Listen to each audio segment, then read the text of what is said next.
This episode is brought to you by Audible.com. If you like listening to beautiful voices like ours instead of reading words, then head on over to Audible, where you can get a free audiobook download and 30-day free trial at audibletrial.com/Paratruth, where you can choose from over 180,000 titles for your iPhone, Android, Kindle, or MP3 player.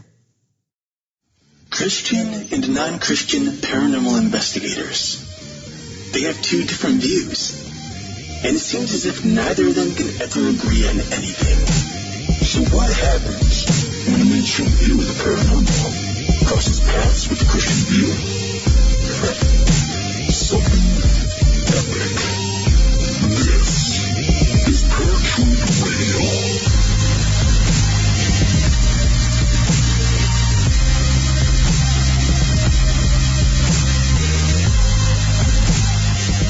What's up, guys? Welcome to Paratruth Radio. My name is Eric. And I'm Justin. And while you're listening to the show tonight, check out our website at paratruthradio.com, where you can learn more about us and what we do. Also, feel free to look into our Patreon account at paratruthradio.com and help us to continue bringing the world fresh, entertaining media each and every week. By contributing, you'll become an executive producer of an upcoming episode of Paratruth Radio and officially become a part of the Paratruth family, which will include special monthly behind-the-scenes access to our production. Now, one thing we did want to mention real quick, we have a couple of things to mention actually before getting into tonight's show, but this is just a heads up for everyone who does donate to the Patreon account. There have been some questions coming in as to how it works in regards to people receiving the videos and whatnot. Now, the idea is we will be emailing our Patreon account family the links to the behind-the-scenes access videos monthly. But how it works is that you basically get one video per month that you actually donate. So if you wanted to do like a small donation this month, you would receive a video for this month, but nothing for the following months. If you do one for this month, then next month, then you get a video for each month. So that's pretty much how it works, just so everyone knows. Yeah, if you're signing up for the monthly thing, you're getting it every month because you're donating every month. If you do a one-time thing, which I'm just reiterating what Eric's saying, but just so that we're clear, if you do a one-time donation, you get it for that 1 month, and that's it. So I do have to announce that we do have actually two executive producers for this episode of Paratruth Radio. We have Geraldine Kozak, our good friend from Tiger for God Radio, and Phyllis Heiser, who also donated to the Patreon account. So thank you guys so much for your donations. And so you guys will be getting a link to the behind-the-scenes footage, which is, I think it's going to be kind of hilarious because some of the behind-the-scenes stuff's just kind of funny. Other stuff might be a little boring, but we want to show you guys what goes into our show. Yeah, and it's I like to call it beyond the mic because what you're listening right now is what's happening in front of the mic. So behind the mic is pretty cool. And it's going to be a number of different things. It'll be some behind the scenes, if you will, footage of us editing the show, doing pre-production for the show, what we do on a day-to-day basis regarding the show, also what we do on our day-to-day basis in our own lives, prepping for the show or either winding down after a show. So it'll be all kinds of different things that'll just be, I think, fun and entertaining and allow you guys to see what really goes into creating these podcasts each and every week. And so I'm just going to finish off actually because Justin was about to say, these videos that we're doing that we're going to have for our two executive producers this week, you'll be getting your first two videos at probably around mid to end of April. We're pretty much going to start, like, for example, if you donate this month, then you'll get next month and then every month after that as long as you're donating, much like many magazine companies do today. So, right. So yeah, be looking forward to that. If you guys have any questions, feel free to email us. You know our contact. Today we have an interesting show, guys. Yeah. Oh, real quick. I'm sorry. We are sorry about last week. We did not air an episode last week. We had some technical difficulties. It's been a long time since we've had any technical difficulties, but hey, it happens. So we're sorry about that. We promise you'll well, obviously, if you're listening to this, you have a show this week, and we'll continue bringing you new, fun, entertaining shows each and every week from here on out. So, today we are going to be talking about ancient gods. This is actually a little bit different from other things we've talked about, because we've talked about aliens, we've talked about ancient aliens, just kind of in line with ancient gods. But I think this is the first time we're actually focusing on the aspect of the idea of gods, whatever a god is to you guys. I mean, you know our view, but whatever God is or who God is to you, this is going to I think what this is going to do is give us a whole lot more information of what people around the world believe.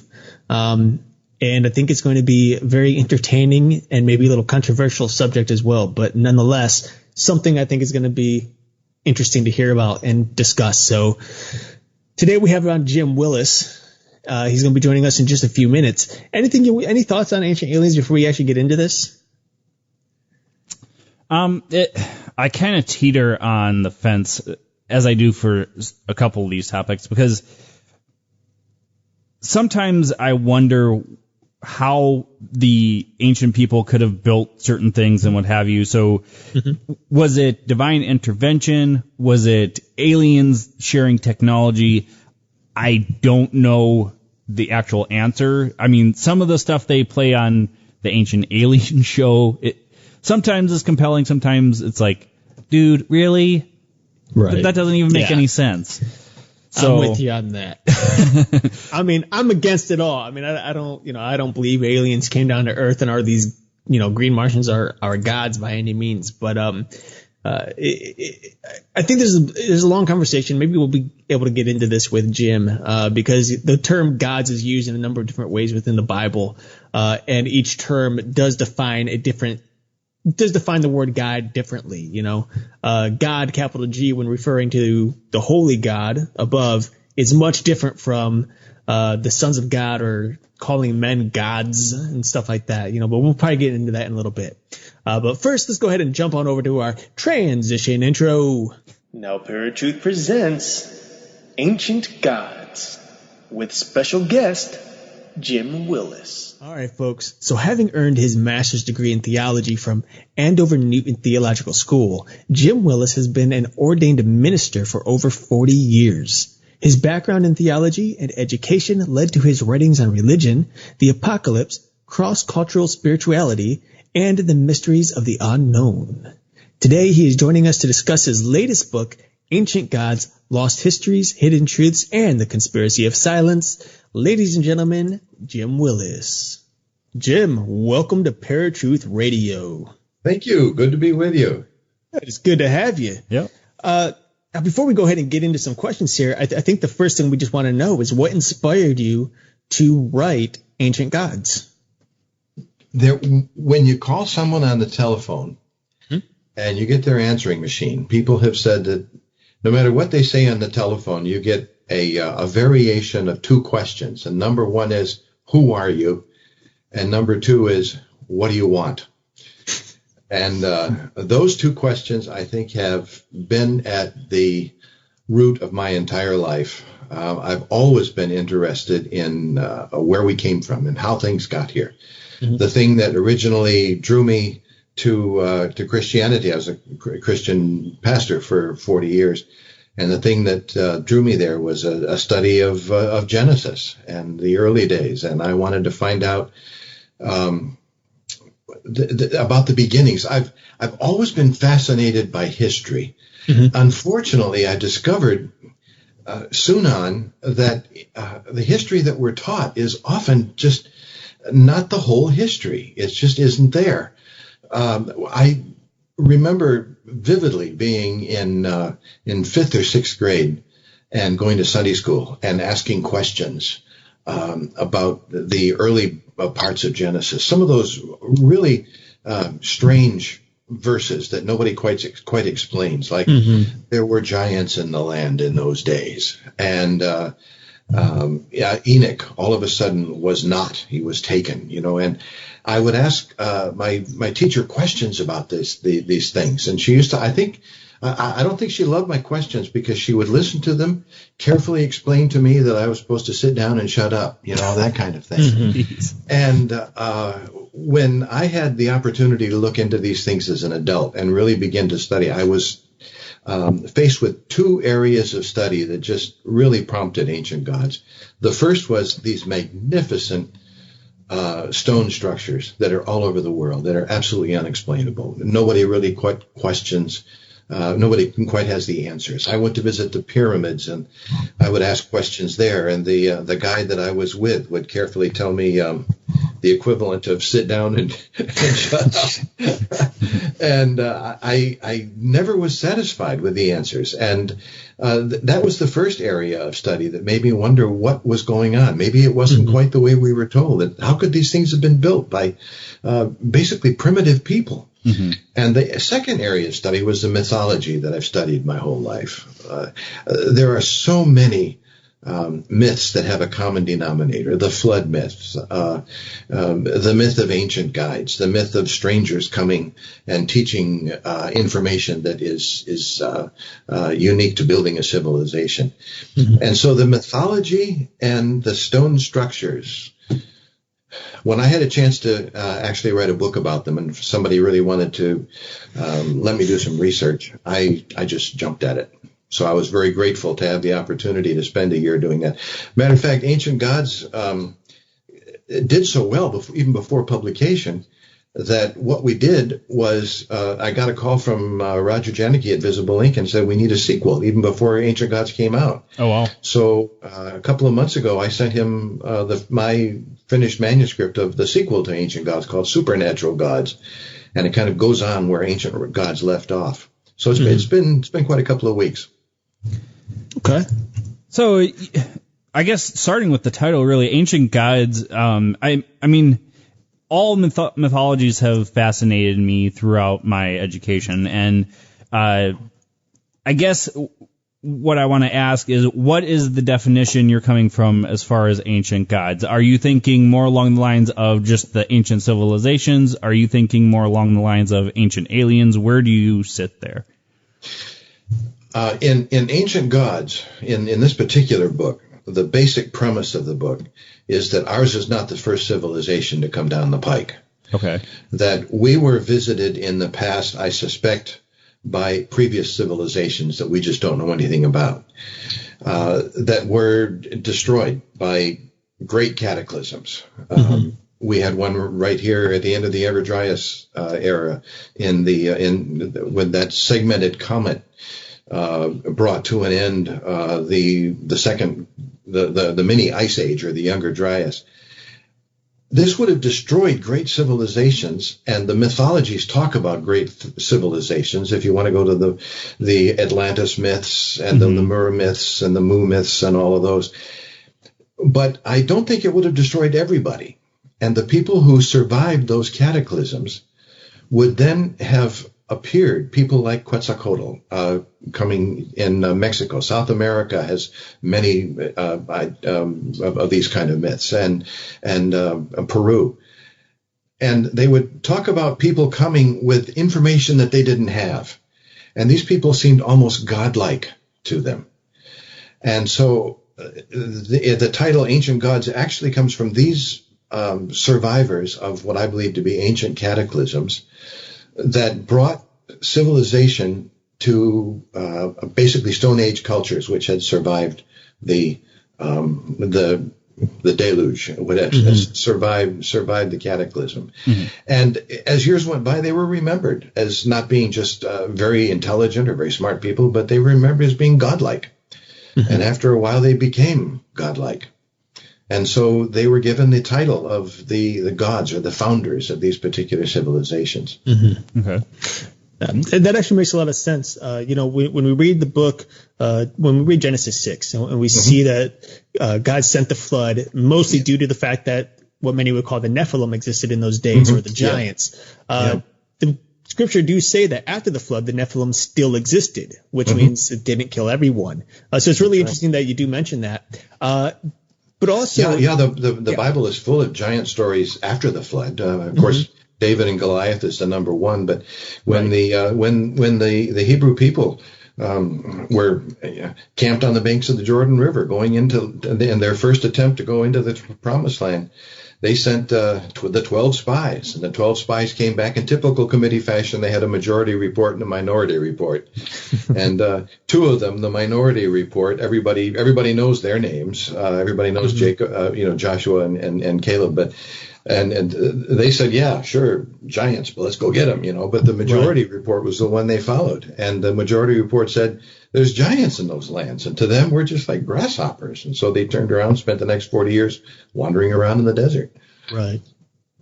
Well, do you think there's some debate as to whether or not something happened between Genesis 1:1 and Genesis 1:2? Yeah.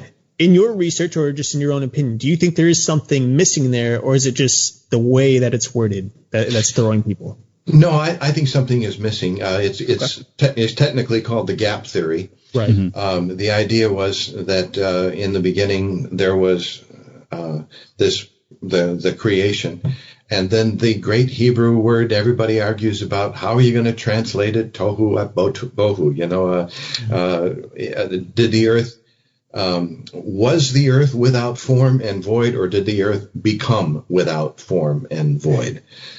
And I tend to go toward the gap theory, but of course there's no way we're ever going to possibly know. Right. But you only have to go forward 5 chapters in the Bible to get to the next great cataclysm, the Great Deluge, and flood theories, flood mythology is found everywhere in the world. Everybody has a flood story. Right. So. Well, and on top of that, I mean, I could be wrong, but the Bible never goes into anything regarding a mass winter, a worldwide winter, and yet science claims that there was an ice age that took up most of the earth. So, really interesting stuff. Yeah. Well, it made for the Genesis 1 made for an interesting theory for a long while, because it created that gap between the original creation and the recreation. So what do you do with dinosaurs? What do you do with ice ages? You dump them into the gap, and that's what people did for a long time. I really do. I really have come to the conclusion, in my own mind at least, that we are living in a re-beginning. And the thing that worries me so much is it's happened before. That doesn't, and that means it can happen again. And there are many ways. My wife Barb and I wrote a book called Armageddon Now, The End of the World, A to Z. We wrote it about 10 years ago, I guess. And we call it 500 pages of light reading on all the different ways the world can end. And we covered all of the biblical Armageddon theology. We covered a lot of the physical stuff. We covered everything from the ideas of the Hopi legends and natural catastrophes and overpopulation and the great civilization clock, that says how close we are to the end of time. I don't know if it's happened before, it can happen again. And so I guess my message is let's learn from it, because there comes a point when you can't stop. And I'm wondering ecologically whether we've passed that point. I just don't know. It sure seems to be now. Right. So something you mentioned is that you're saying that there's maybe some ancient peoples that survived these different cataclysms and made themselves known to these ancient people. One thing that is in huge debate now in Christian communities as well as mainstream viewers is that there's a hollow earth. Do you believe that that's how they escaped these cataclysms or something else altogether? Well, I have a hard time accepting the hollow earth, but I don't reject anything anymore. There's a very, very strong Hopi and Ojibwe tradition of people coming out of through a hole in the ground into this civilization, which seems to imply some kind of a hollow earth idea or caves or whatever. Just a deep earth, maybe. I don't know. I have a hard time arguing with the science of it because I don't think there's a great conspiracy out there in the scientific community to keep this kind of stuff from us. Mm-hmm. But on the other hand, I'm not going to say no to anything anymore because I just think there's an awful lot more we have to learn.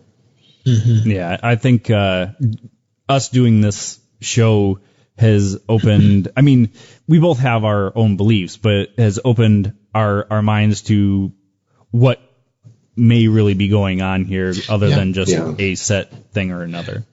It's really tempting to say, this is the truth, we know the truth, and close your mind to everything else. That's one of the reasons why the subtitle of my book talks about the conspiracy of silence.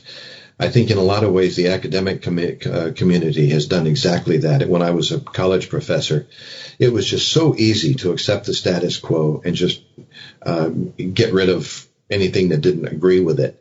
And the easiest way to keep a student quiet in class is to ridicule that student. I think it's a tragedy, a terrible thing. Yeah. But it's done all the time. So I'm not going to tell anybody, no, that's a crazy idea. I'm going to say, well, I may have trouble with it, but I'm certainly not going to judge, anything else. I'm just going to look at the facts and let them go where they may. Right. Now, in the book, you talk a little bit about this thing known as the Biblical Codex, right? Can you explain to us a little bit about that? You're talking about the original the original manuscripts or the Bible code, which? Well, the Bible code in this case. Bible code. Okay. Yeah. That's an interesting thing. I've been following this ever since the first Bible code came out, and I think there are two more books now, or two or three at least. I think more. Mm-hmm. And there certainly seems to be a code there within the text. Now, I know there's a lot of the argument generally goes that, well, if you take any book that's big enough and look at it in the same way, it's going to come out that there are messages there. Right. And I think, I forgot the man's name right now. I wrote about it in Armageddon Now. The man was trying to debunk the code, and he said, well, if he took Moby Dick, the novel Moby Dick, and he submitted it to the same kind of test that the Bible code people gave, and it turned out that he could find messages in Moby Dick. Mm-hmm. Now, he wasn't by this saying that Moby Dick is a prophetic book. He was just saying that we could find messages in it. So that, on one hand, is a difficult obstacle to get over. On the other hand, there's a lot of convincing anecdotal stories about messages being found in the Bible code that are very true and very real. So I wish the same kind of thing could be done to other great religious texts, such as the Bhagavad Gita and Hindu texts. But of course, you can't do it to a lot of those because they're written in a language that doesn't, where the alphabet itself doesn't lend itself to this kind of thing. Right. But the Bible code is an interesting topic, that's for sure. I imagine you guys get a lot of it.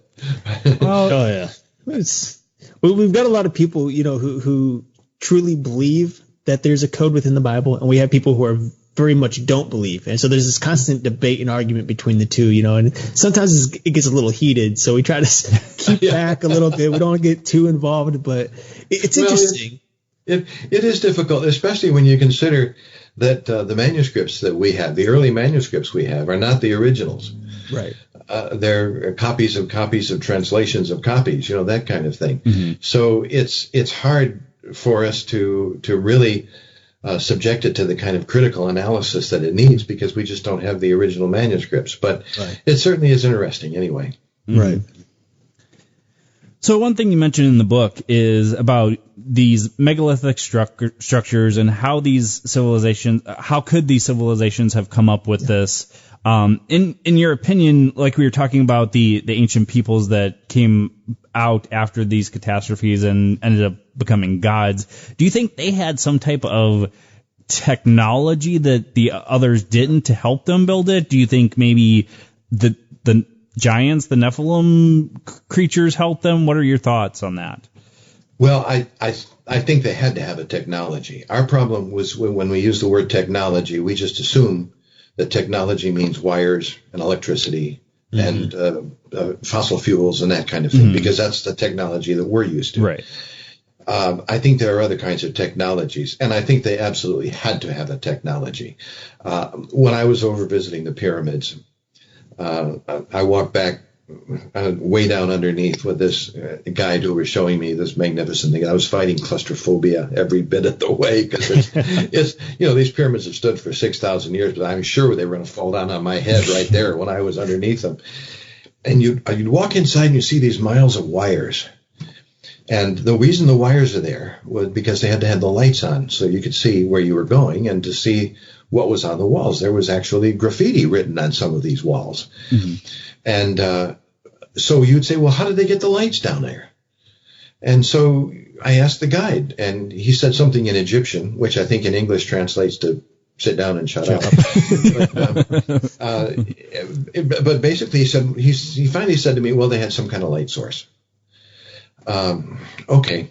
And then you look at the magnificent techniques that they had to build, getting these huge megaton cut rocks fitting so close together that you couldn't even get a razor blade between them. Not only here, but in Mexico and in Peru and in Central America.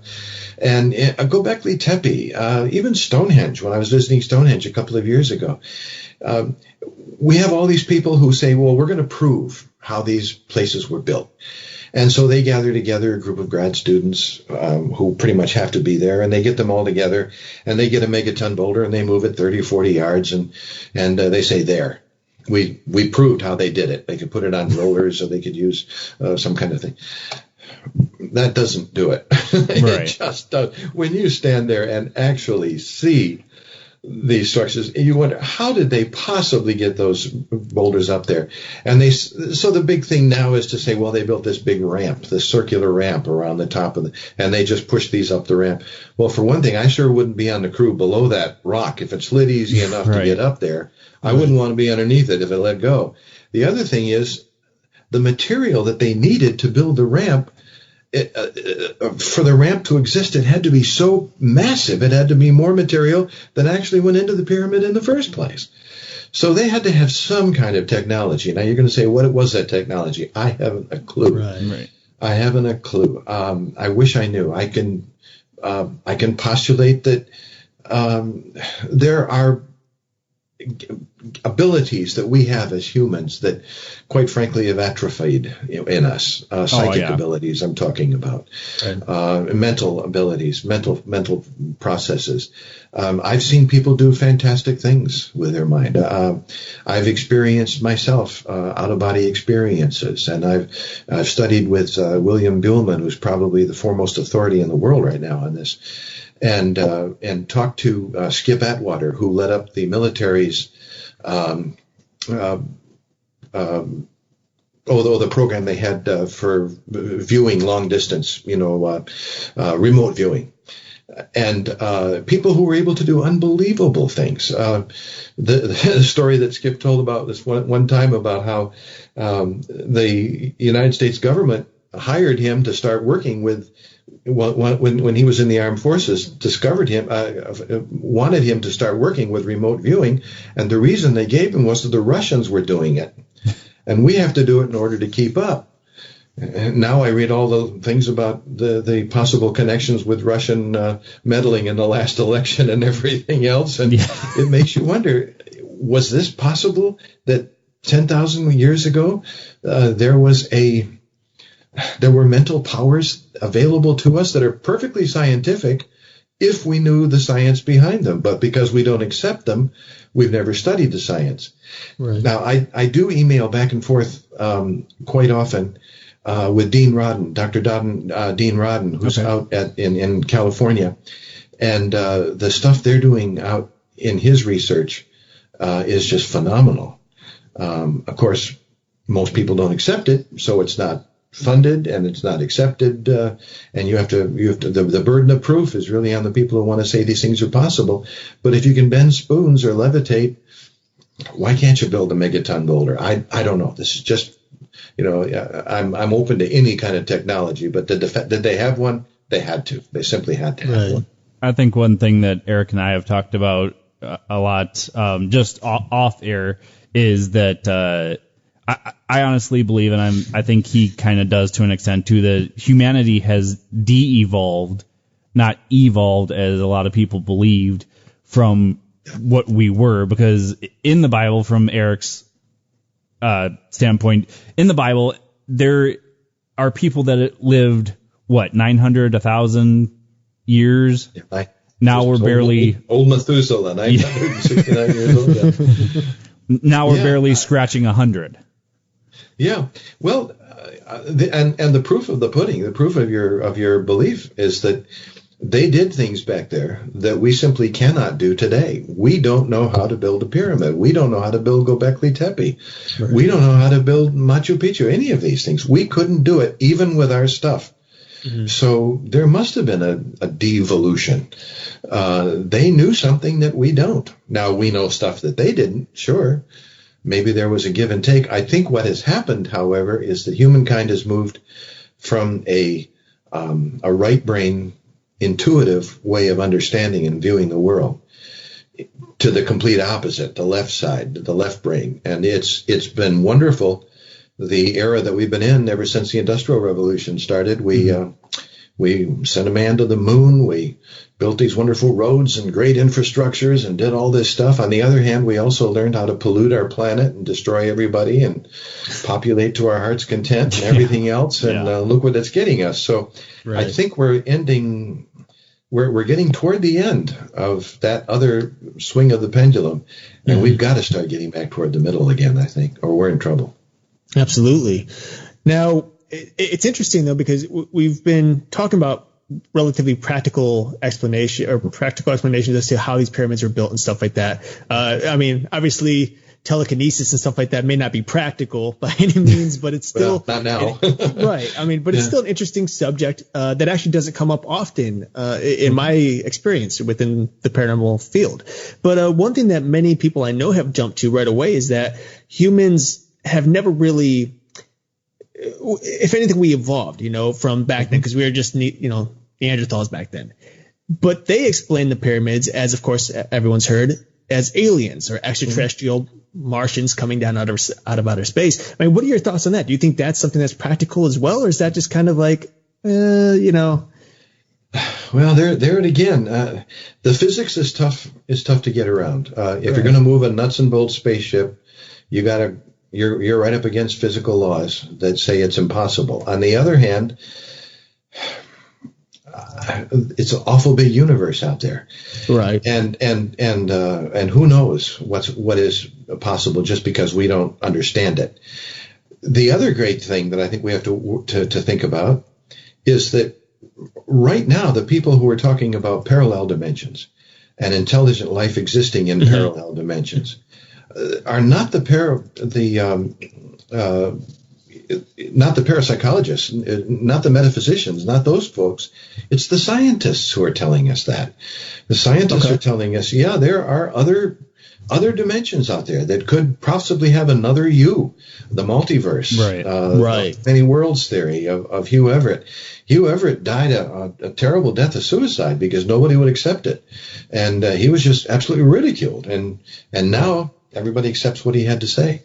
So who is to say that it's not, when we're talking about other dimensions, who is to say that somewhere some intelligent people haven't learned how to step from one dimension into another? It's true. I'm not going to say it. Right. No, I'm not either. I mean, and that's something we actually talk about quite often over the last couple of weeks. It came up maybe about a month ago, and since then we've been on a roll about alternate realities and other dimensions, stuff like that. And who knows? And you can look in the Bible. I mean, if you look at Elijah's experience, or look at Ezekiel's experience when he had he saw what sure seemed to be some kind of a spaceship, or angels coming and going. I'm amazed at the number of people who will poo-poo, parallel dimensions but have a belief in angels coming from heaven to here. Well, isn't that the very same thing? That's what we're talking about, a parallel dimension called heaven, and an angel comes from there to here. As a matter of fact, the word angel comes from the Greek word angelos, which means messenger. And where does a messenger come from? From one dimension to our dimension. So I don't know. It certainly seems possible to me. We just have these great blind spots in our minds that don't want to accept it. It's tough. Yeah. Well, one thing that Eric and I have talked about actually on air was that, angels maybe not necessarily in another dimension, but can make themselves visible or not visible when they want to show themselves. The same thing with demons and any creature that we actually talk about, any cryptids, anything like that. Yeah. So do you think that in that sense that would be a technology that would be used? Sure, you could call it that. Why not? Our problem, as I see it, is that we live in the dark room called our body that just has 5 windows, the 5 senses. Yeah. And we have been trained, and we have evolved as a species with those 5 senses. And we are trained from the moment we're born. That if we can't see it, hear it, taste it, touch it, smell it, it doesn't exist. Right. That's the whole basic of our science. I think what we have to do is open up that 6th sense. I like to call it the first sense, because I think there's a much, much bigger world out there than we care to admit. Well, and I think that's one of the big debates nowadays, too, because there was a time when religion really, and spirituality really took hold of life, and everyone followed those religions and believed that kind of stuff. And then there was a turn in which science took over, and science since then has just been the mainstream view. And, often we say that we think the best science is the science that corresponds or works alongside of religion, because that's when we're going to find the real answers. But what do you think? I mean, do you think people are kind of just letting themselves down by focusing simply on science as opposed to religion? Do you think we should be combining the two to get the true answers? I mean, I think the two are going to be combined whether we want them to or not, because they're moving into one lane of traffic. I think science is talking in many things. If you just change the words around a little bit, they are describing concepts that have been religious concepts for centuries. Right. Mm-hmm. Classic example, I think, is I've done an awful lot of study in the realm of ancient Hindu studies, and also in terms of the I don't want to say the quantum world, for instance. Mm-hmm. And I find so many quantum physicists saying the very same thing that the Hindu rishis said 6,000 years ago. They just did it in different language. That's all. Right. Yeah. Well, and so I think the two are coming together. Mm-hmm. I think we've said this numerous times over the past couple of weeks too. I mean, science is, or some scientists have come out saying there is more proof that there is a God or higher power than there is not. Yeah. So yeah. I think that's a very good way to put it, that they truly are, and they truly need to, because I think we're supposed to be kept in the dark about some things, but for the most part, I think they need to, because I think a lot of the arguing would stop. Yeah. What was that great quote that Albert Einstein had? Science without religion is blind, and religion without science is lame. Mm-hmm. I think it's an interesting quote. Yeah, and that was Albert Einstein. Yeah. So, yeah.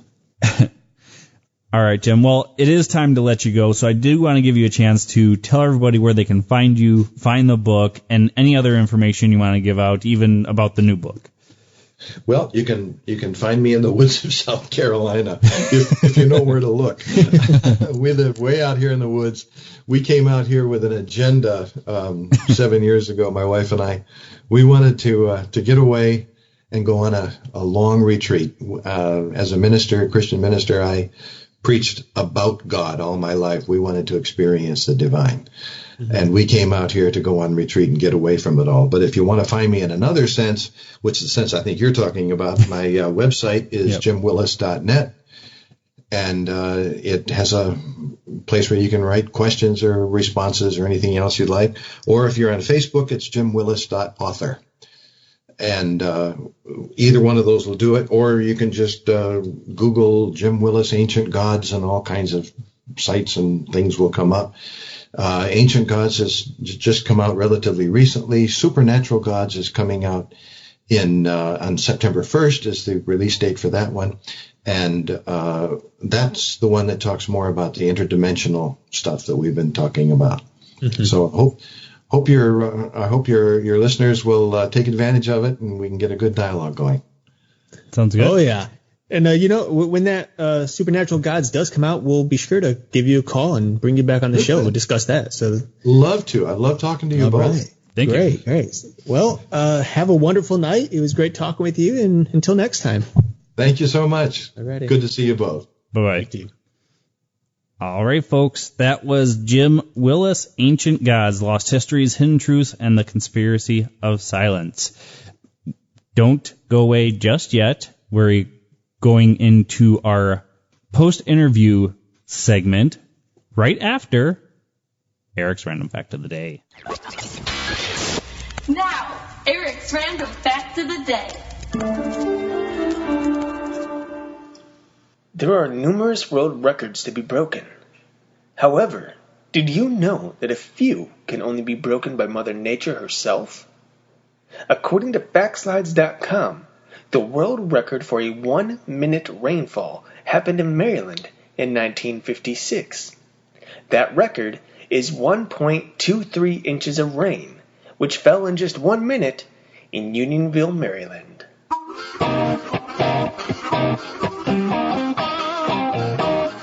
This was Eric's Random Fact of the Day.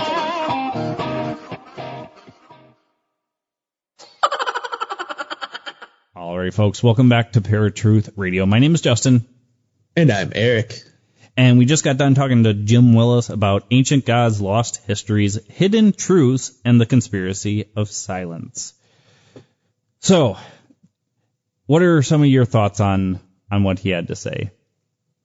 Very intriguing discussion, I think, that we had. I think this is one of those moments where, we often have people on who are like either one-sided, left or right. It's either religion or it's science or whatever.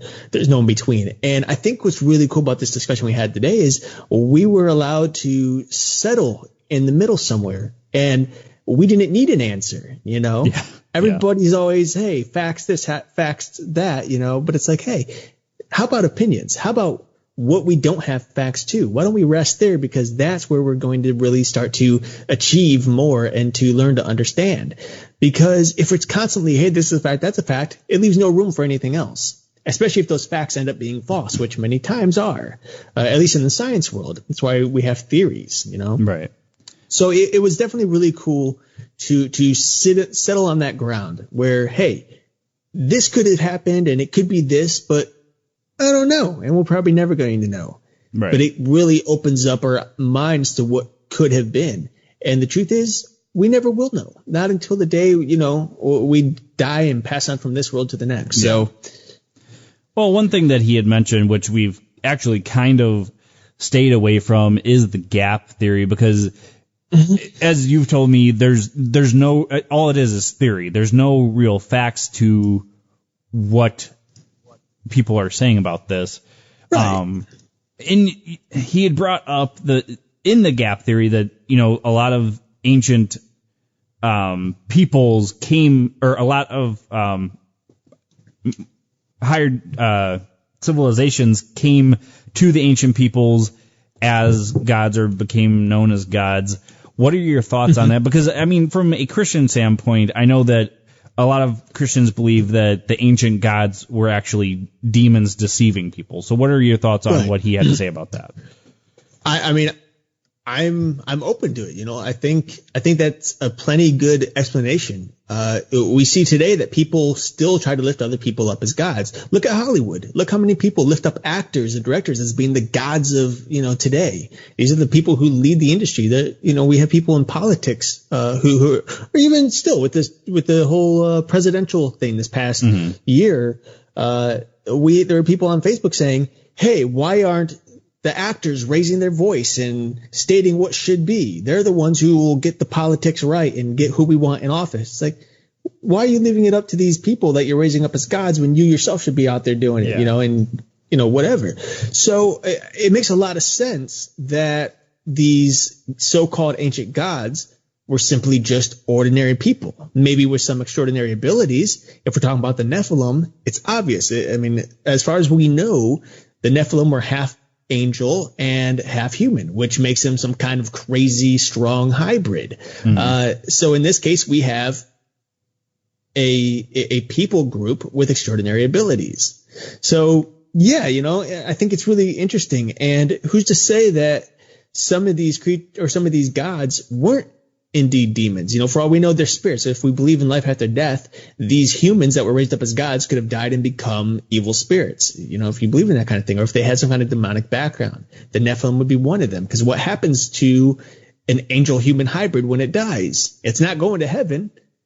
It'll probably go to hell, but could there be something in between? We don't know. We don't know the truth. People will speculate based on the Book of Enoch, but can we trust the Book of Enoch?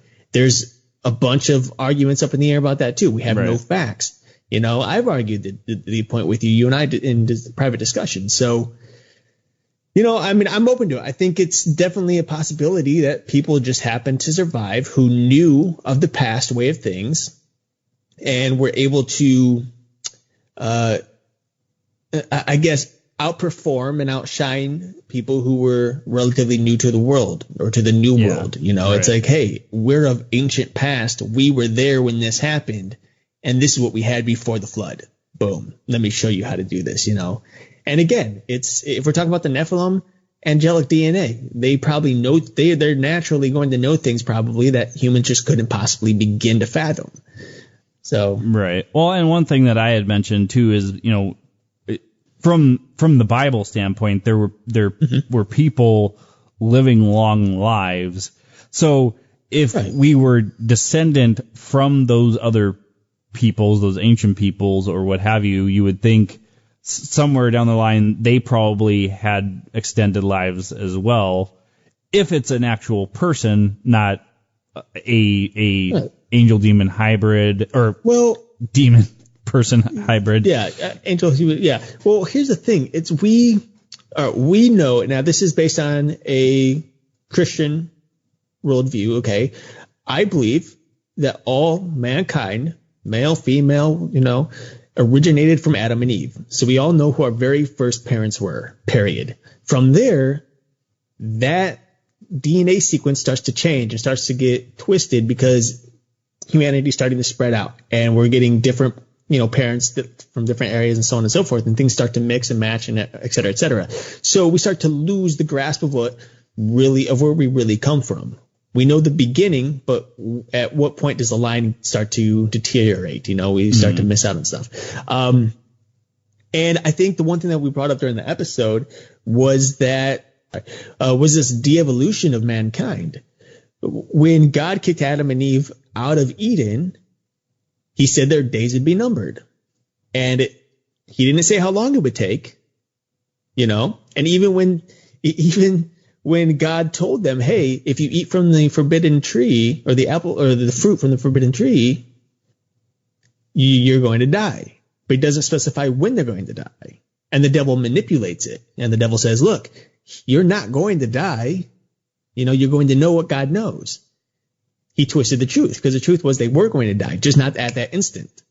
It's going to take however many years. And that progression of sin, which is slowly, mind you, sin came to, at the moment they bit that apple, but it didn't take its full fruit and the full effect until many, many years down the line.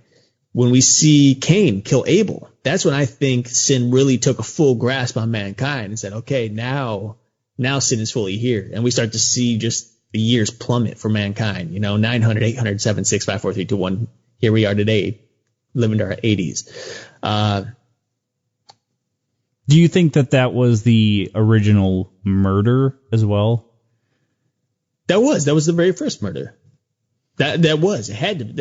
I mean, in my belief and understanding, as a Christian and through the biblical text, Cain killing Abel was the very first man-on-man murder, all right, or human-on-human murder. For those of you politically correct folks out there, just put that out there.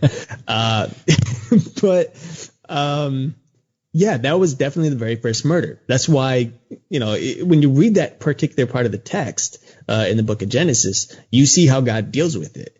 And God is very distraught by it. He hates the idea that Cain would have killed Abel.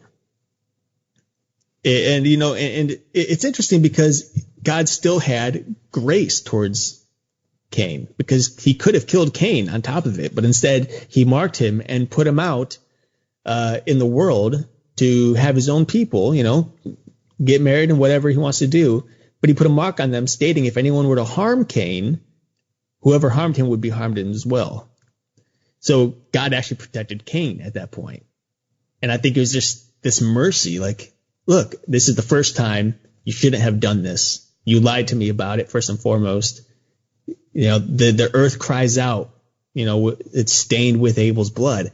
And yeah, I'm going to forgive you. And I think that was one of the first instances we see God's plan for mankind of sending Jesus to forgive us of all our sins, so on and so forth. So, but again, I do a lot of, long, dragged out explanations or answers to your questions. But yes. Well, I wouldn't ask if I didn't expect a drawn out explanation. Yes, first murder. Now, if we're talking about animal on animal violence, I'm assuming the moment someone bit the apple, a lion turned around and ripped the gazelle's throat out. I don't know for sure, but that's my guess. So, because in the Bible at that point, lion and lamb were laying together. So yeah. I would assume, from a biblical standpoint, that's probably the story. I mean, that's something that sounds weird. That's something I actually think about quite often. It just drives me crazy. Like, about a lion killing a gazelle? All the animals sitting around the watering hole, eating their grass, meat eaters and all, who aren't meat eaters yet. They're just eating grass. And how's your day, Bob? Oh, it's okay, Jane. Blah, blah, blah, blah, blah. Eve bites the apple some however many thousands of miles away. And as soon as that happens, Bob's eyes are like, and then attach Jane, and all the other animals like, oh my God, what's going on? Yeah, I know. You have a sick mind, man. I know, it's crazy, but it's true though. That could have been what happened, and it's just insane to think about, literally, because it sounds insane. I'm sorry. Yeah, I sound insane. I mean, the way you explain it, though, makes you wonder. I mean, if you do believe in the Bible and believe in Christianity, how that break actually happened. Yeah. One thing that I wanted to bring up, too, is one of the other things we had mentioned with him is the whole hollow earth theory. And yeah. There are people from both sides, like I said, say that there's proof of a hollow earth. Right. Now, from my standpoint and from everything that I've ever come across, there's nothing that points to there's a little sun inside the earth with a bunch of hollow spots where people live. From a Christian standpoint, because there are some Christians that say, because in the Bible it says that Jesus goes down into the earth to find lost souls before he rises back into heaven to be with his Father. What from the Christian standpoint of your own, where do you stand there? Yeah. I mean, I personally, in my own opinion, because mind you, there are no facts here. No one really knows what's at the center of the earth. It's all theory and speculation. No one really knows. We just don't have the equipment. to figure it out. Right. But in my personal opinion and own theory, I think hell does reside in the center of the earth. Hell is supposed to be this extremely hot place, filled with burning sulfur. The place is going to be extremely crowded because of the amount of souls going there. Obviously, if it was another heaven of some sort, there'd be plenty of room for everybody.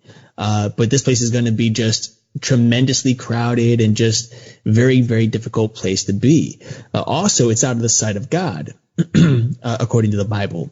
The interesting thing is that the people in hell, based on a reference in the Gospels, there's a story about Lazarus and the rich man, and we see that Lazarus, who's up in heaven with God, alongside God, and the rich man who's in hell, who's very much suffering, Lazarus cannot see down into hell, but the rich man can see up into heaven. What's interesting, though, is that hell is supposed to be this place where the people go to suffer away from God, yet still being able to see the joy of what they could have experienced forever in eternity, yet will never, ever taste it. And I think based on some of the descriptions of hell, the idea of Jesus going down into hell or going down into the earth and the people going down to the earth, or the death rising up out of the earth and the dead coming behind him, things like that. I mean, it's very, very much, it could be symbolic, but I think it's very, very, very much representative of a true real life world somewhere down a in the middle of place, earth. not a physical place. Yeah, I think it could very well be a physical place. Okay.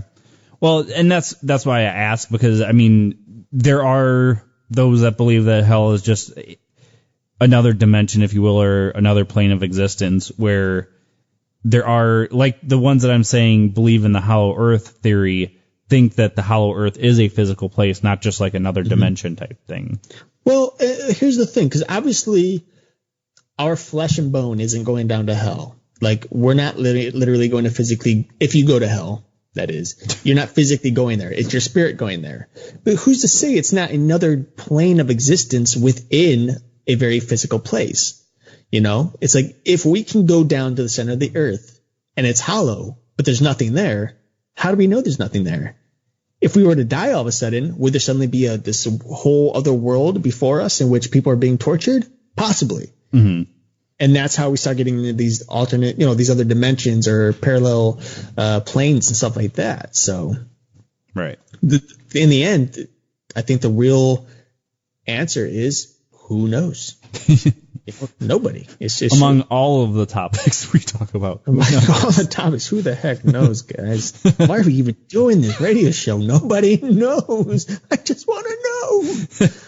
Well, anyway. As you said, there's plenty of people that fall along the lines of one side or the other, and that is the truth because, hey, this is proof because whatever reason, or, hey, this is scientific proof, but nobody falls in the middle with just opinion. They all want facts. All right, folks, you're listening to Paratruth Radio. We will be right back after Justin's Paranormal Headlines. And now, Paratruth Radio's Paranormal Headlines.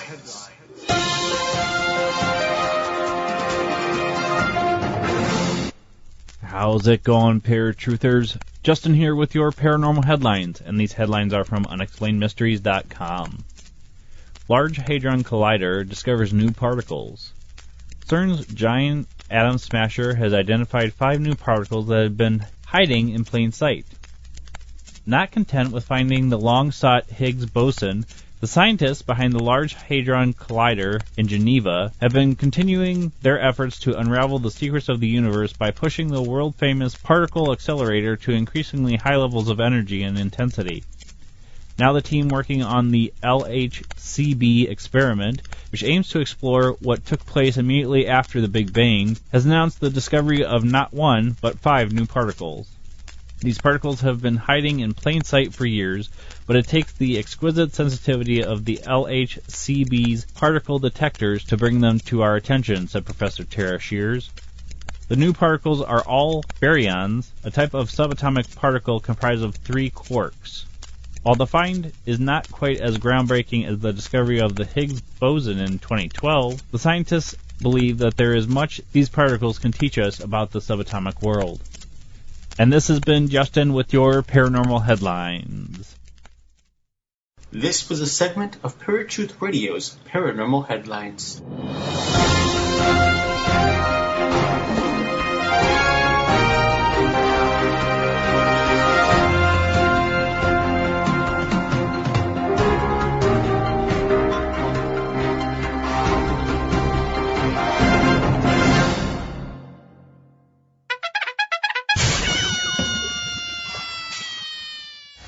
Hey everybody, welcome back to Pure Truth Radio. My name is Eric. And I'm Justin. And just a little while ago, we were talking with Jim Willis on his book, Ancient Gods, Lost Histories, Hidden Truths, and The Conspiracy of Silence. Since then, we have been in the post-interview segment where Justin and I kind of discussed the interview that we had with Jim. And we've been on this topic about a number of different things, just what is hell, what is gap theory? Does it really exist? Things like that. But we are coming up close to the end here. So I'm going to go ahead and give it to Justin because he got some more stuff to throw your way. All right. Well, next week, folks, we are going to be having on Nick Redfern to talk about his book, Immortality of the Gods. Now, Nick has been on before. Awesome guest, awesome guy. So I hope you guys enjoy the upcoming episodes that we have scheduled for you. And I do want to say again that the executive producers of this week's show was Jerry Kozak and Phyllis Heiser. So thank you guys so much for donating. And I hope that we are bringing as much content and the best content to you guys as possible. If you guys or any of our listeners have any suggestions, anything we can do better, please let us know. The easiest way is just going to paratruthradio.com, and you can click on any links that we have for where we post the show, as well as our contact form. And please make sure you rate, review, subscribe, and make sure you follow and like us anywhere we're at, guys. Mm-hmm. All right, folks. So that is the show for you today. I hope you guys had a great time. We had a great time. And we'll catch you all next week. My name is Eric. And I'm Justin. Peace. If you enjoyed this episode of Pure Truth Radio and you would like to listen to it again, or are interested in listening to any of our past episodes, then you can find them at Stitcher, Blueberry, TuneIn, iTunes, Spreaker, YouTube, iHeartRadio, and the Fringe Radio Network. Or for a one-time fix of all of your Paratruth needs, simply drop in to paratruthradio.com. And of course, like us on Facebook and follow us on Twitter and Instagram for brand new updates on our show every day. Finally, we love bringing you fresh, entertaining media each and every week, but we can't do it without you. So please check out our Patreon account. Simply go to paratruthradio.com, click on the Patreon logo, and help us to continue bringing you the latest and greatest in paranormal research.